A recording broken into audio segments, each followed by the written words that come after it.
So here we have the Ford Focus on a 65 plate. I'm going to start off by hopping inside the car and running through some controls first of all.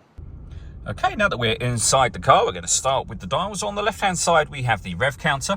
On the right-hand side, the speedometer. We have the fuel gauge and coolant temperature gauge in the center at the bottom, and above that, the trip computer for the car.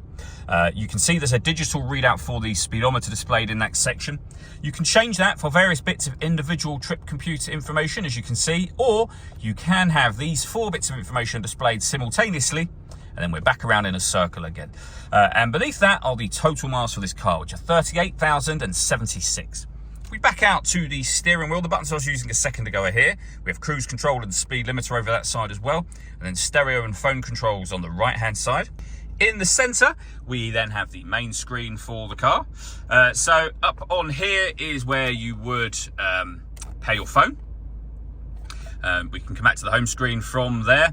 Our audio options are down in this bottom left-hand corner, and you can see we have AM, FM, and DAB radio, CD player, USB input, and then beneath that, Bluetooth audio, SD memory card input, and auxiliary input. So loads of ways to listen to your music in this car. We can come back out to the home screen from there, and we have our climate control options down in this bottom right-hand corner, and above that, the satellite navigation. There's a full video that shows how the sat-nav works, which you can find on our website and YouTube channel. Working our way down, we have the CD player, main volume for the stereo, and then dual zone climate control. So you can adjust the passenger and driver temperature. You can increase and decrease the fan speed. You can determine what direction you'd like the air to be distributed in, and when you're happy with those settings, your air conditioning is on at the minute, so that's off. Back on again, or hit auto. The car will then maintain these temperatures by taking full control of the fan speed and the direction of the air for you. You can override that whenever you wish to and put it back on your own settings here.